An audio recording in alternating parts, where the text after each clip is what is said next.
بسم اللہ الرحمن الرحیم۔ عزیز طلباء طالبات، السلام علیکم۔ سال اول اردو لیکچر کے ساتھ ذیشان کمال آپ کی خدمت میں حاضر ہے۔ بچوں،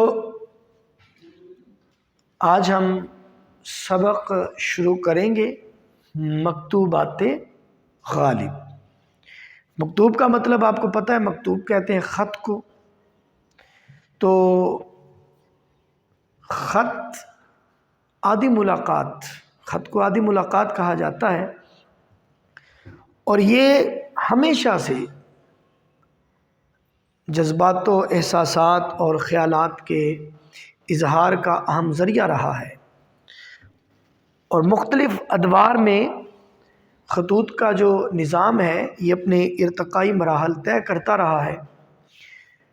لیکن غالب نے مکتوب نگاری کو ادب کا درجہ دیا، یعنی اگر آپ یہ کہیں کہ غالب نے مکتوب نگاری میں انقلاب برپا کر دیا تو یہ کہنا غلط نہیں ہوگا۔ تو غالب کی مکتوب نگاری، اس کے بارے میں ہم دیکھتے ہیں ان کے اسلوب کے بارے میں۔ غالب مکتوب نگاری میں انقلاب لائے اور انہوں نے خطوط کو زندگی کی حرارت بخشی، کیونکہ ایک ایسا دور بھی آیا جب مکتوبات میں، خطوط میں نہایت مشکل دقیق الفاظ استعمال کیے جاتے، مقفع خطوط بھی لکھے گئے، لیکن ان مکتوبات میں صرف لفظ ہی لفظ تھے۔ یوں کہیے کہ لفظی جادوگری تو تھی، لیکن خطوط کے جو اصل مقاصد ہیں، ایک خط کا مقصد کیا ہوتا ہے، ایک خط کا مقصد بالکل مفقود ہو کر رہ گیا تھا،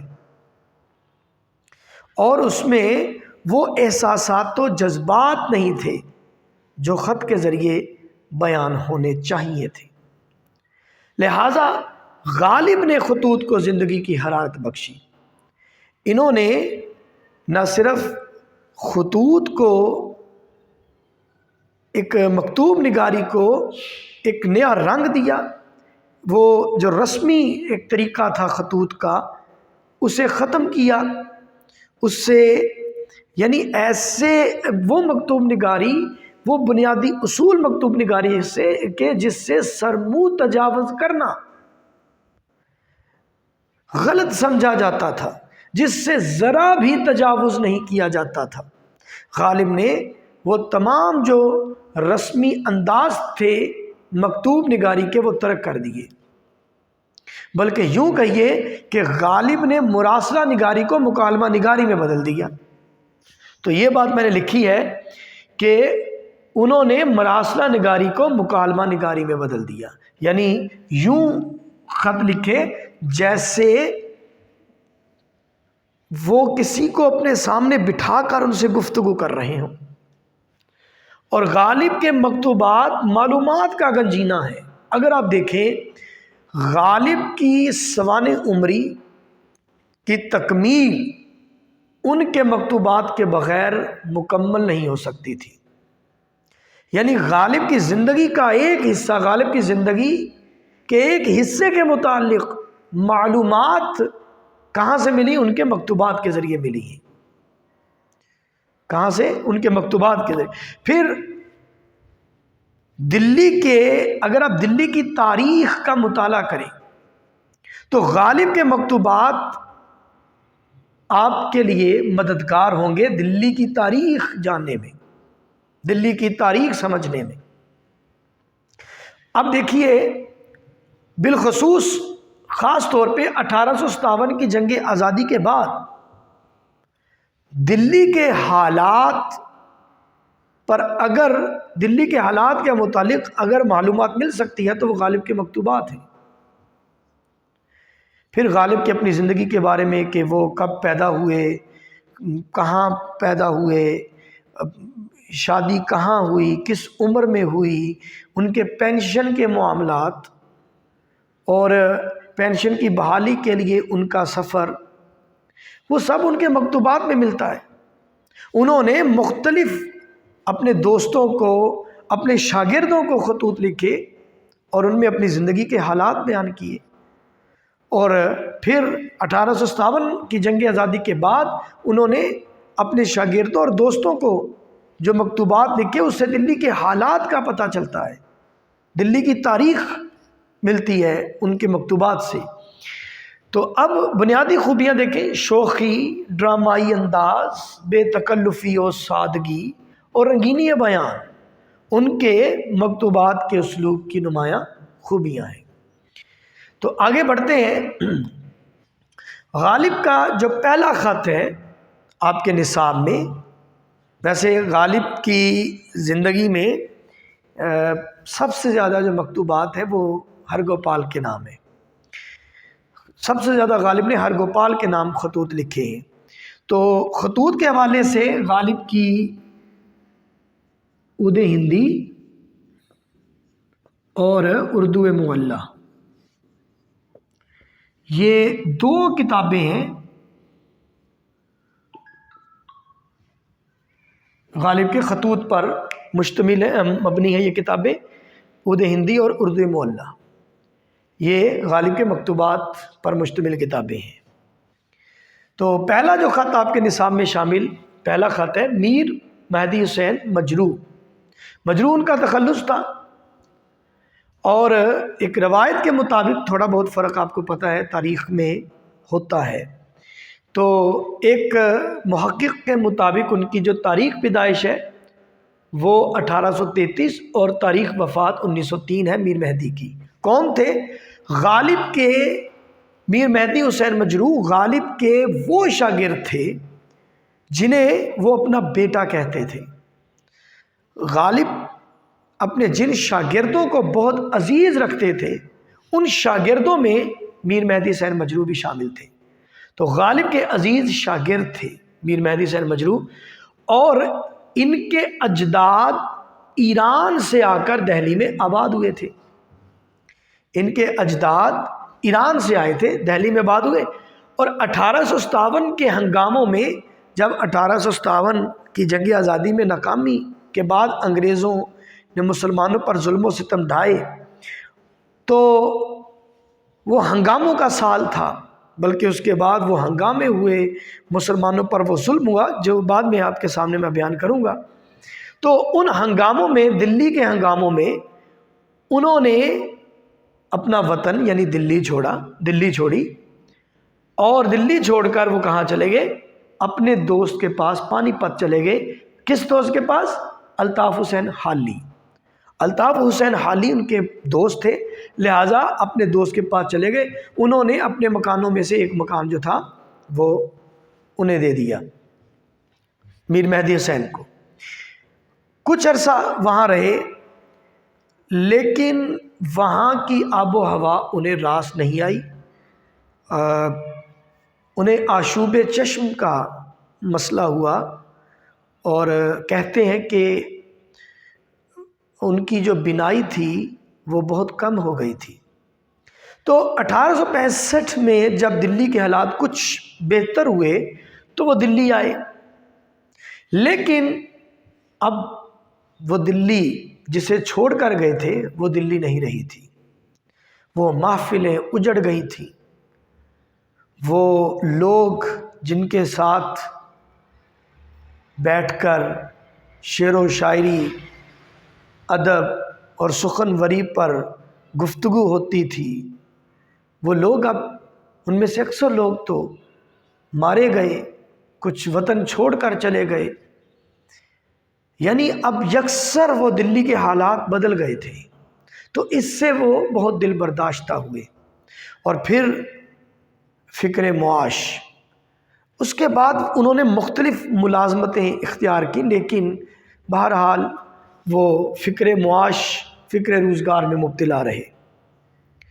اگر ان کے فن پاروں کی بات کریں تو انہوں نے غالب کی نثر کی پیروی کی، یعنی نثر میں غالب کی پیروی کی، لیکن انہوں نے شاعری میں غالب کی پیروی نہیں کی۔ بلکہ وہ غالب سے انہوں نے غالب سے بارہا اس بات کا اظہار بھی کیا. کس بات کا؟ وہ کہا کرتے تھے کہ آپ کی جو نثر ہے وہ قابل رشک ہے. تو انہوں نے نثر میں غالب کی پیروی کی ہے جبکہ شاعری میں ان کی پیروی نہیں کی. تو ان کی وفات 1903 میں ہوئی. تو یہ میر مہدی سیر مجروح کے متعلق میں نے آپ کو بتایا. ان میں سے کچھ باتیں جو آپ کو یاد رہ جائیں وہ لکھ لیجئے گا تاکہ جس کے نام خط ہے آپ کو پتہ ہو کہ غالب کا ان سے کیا تعلق تھا اور ان کی شخصیت کیسی تھی، وہ کس طرح کے آدمی تھے، یا ان کا جو ان کے فن پارے ہیں ان کا معیار کیا تھا، وہ کس صنف پر قلم فرسائی کرتے تھے. تو ان میں چند ایک باتیں آپ کے ذہن میں ہوں تو بہتر ہے. آگے چلتے ہیں. بہرحال اب میر مہدی سیر مجروح کے نام جو خط ہے، اس سے پہلے آپ کو دلی کے حالات کا علم ہونا چاہیے. دلی کے حالات دیکھیں. 1857 کی جنگ آزادی، پہلے بات تو یہ کہ انگریز جب ہندوستان آئے ہیں سب سے پہلے وہ کس لیے آئے تھے؟ سیاحت کے لیے. رفتہ رفتہ انہوں نے تجارت شروع کر دی ہندوستان کے ساتھ، اور آہستہ آہستہ وہ ملکی سیاست میں بھی حصہ لینے لگے. تجارت کے بعد اصلاحات کے نام پر انہوں نے یہاں اپنے قدم جمائے، اور پھر وقت آیا جب وہ تخت ہندوستان پر مکمل طور پہ قابض ہو گئے. تو یہ مسلمانوں کی اپنی نااہلی بھی تھی اس میں، لیکن کچھ مسلمان تھے جنہوں نے انگریزوں کی غلامی کو تسلیم نہیں کیا اور کوشش کی آزادی کے لیے. لہذا کچھ مسلمان اور ہندوؤں نے مل کر 1857 میں جنگ آزادی لڑی، لیکن کچھ وجوہات کی بنا پر اس جنگ میں انہیں شکست ہوئی. تو شکست کے بعد ہندوؤں نے کسی طرح اپنا دامن چھڑوا لیا، اور انہیں فرق بھی نہیں پڑتا تھا کیونکہ ان کے آقا بدلے تھے، لیکن مسلمانوں کے ہاتھ سے تخت چھن گیا تھا.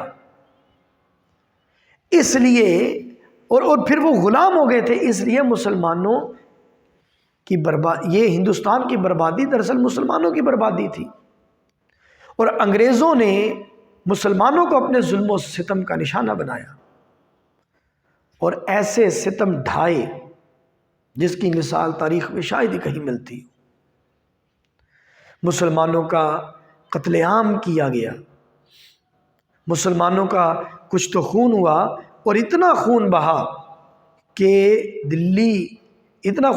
دلی کے چاندنی چوک میں انگریزوں کے گھوڑوں کے سم مسلمانوں کے لہو سے تر ہو گئے.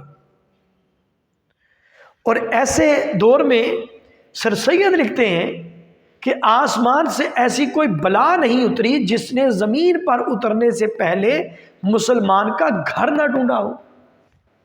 یہ سر سید نے لکھا. مسلمانوں کو مسلمانوں کی املاک، ان کی زمینیں، ان کی جائیدادیں، ان کے کاروبار سب بند کر دیے. سرکاری ملازمتوں کے رستے ان پر بند ہو گئے، ان کی پینشنیں بند ہو گئیں. وہ مالی اور معاشی طور پر بھی نہایت ان کی حالت معاشی اور مالی طور پر نگفتہ بہ ہوتی چلی گئی. یہ قسم پرسی کا عالم تھا مسلمانوں پر، یہ قسم پرسی کا عالم تھا. ان کا کوئی پرسان حال نہیں تھا اور ان کی کہیں سنوائی نہیں تھی. اور جو بہادر شاہ ظفر تھے انہیں قید کر لیا گیا، انہیں قید کر کے رنگون لے گئے. شہزادوں کو مار دیا گیا، موت کے گھاٹ اتار دیا گیا، ان کی آنکھوں میں سلائیاں پھیری گئیں. اور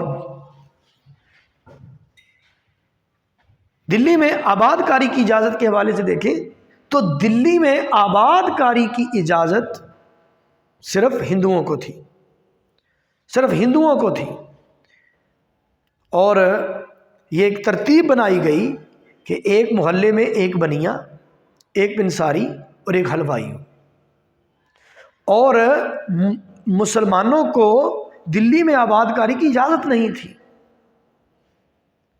یہ نظام تھا۔ کیا شعر ہے کہ چھن گیا امن و سکون سب در بدر ہونے لگے، چھن گیا امن و سکون سب در بدر ہونے لگے، حادثے اپنے وطن میں کس قدر ہونے لگے۔ فاعلات فاعلات فاعلات فاعلون، اس بحر میں ہے یہ، حادثے اپنے وطن میں کس قدر ہونے لگے۔ تو اب دلی کی بربادی، جب یہ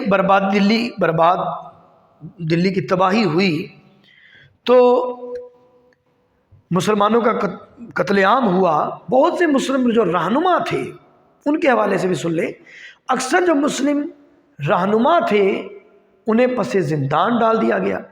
لال قلعے سے وفاداری کو ایک جرم قرار دیا گیا۔ بہت سے مسلمانوں کو وطن بدر کر دیا گیا، اور جو مسلمانوں کے رہنما تھے انہیں، اکثر رہنماؤں کو موت کے گھاٹ اتار دیا گیا، انہیں شہید کر دیا گیا۔ یہ انتہائی افسوسناک صورتحال تھی، دردناک اور کربناک صورتحال تھی مسلمانوں پر۔ تو بہت سے مسلمان دلی کی اس تباہی پر رنجور و ملول ہوئے اور وہ خود بھی دلی چھوڑ گئے۔ ایسے میں دلی میں رہنا ان کے لیے نہایت اذیت ناک تھا، لہٰذا وہ مجلس اجڑ گئی، وہ محفل درہم برہم ہو گئی، وہ دلی کے گلی کوچے بالکل ویران ہو گئے، سنسان ہو گئے۔ اور بقول خواجہ حسن نظامی کا قول اس میں ضرور کوٹ کروں گا، مسلمانوں کے قتل کے حوالے سے، مسلمانوں کے کشت و خون کے حوالے سے، کہ دہلی کا شاید کوئی درخت ہوگا جس پر کسی مسلمان کی لاش نہ لٹک رہی ہوگی۔ یہ ذہن میں رکھیے گا۔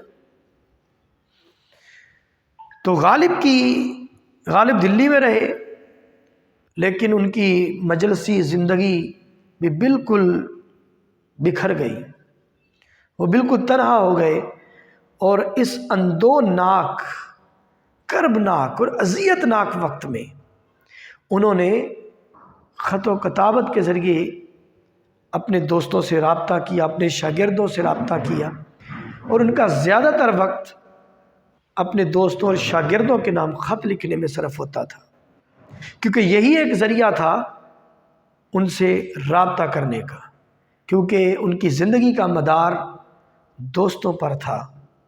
لیکن اب وہ دوست نہیں رہے تھے، دلی میں وہ بالکل تنہا ہو گئے تھے۔ تو ایسے حالات میں انہوں نے میر مہدی حسین مجروح کے نام یہ خط لکھا ہے، جس میں انہوں نے دلی کے حالات سے انہیں آگاہ کیا۔ کیا کہتے ہیں اس خط میں، وہ کیا بتاتے ہیں حضرت غالب اپنے شاگرد میر مہدی حسین کو، انشاءاللہ پڑھیں گے اگلے لیکچر میں۔ جب تک کے لیے اجازت چاہتا ہوں، خدا حافظ۔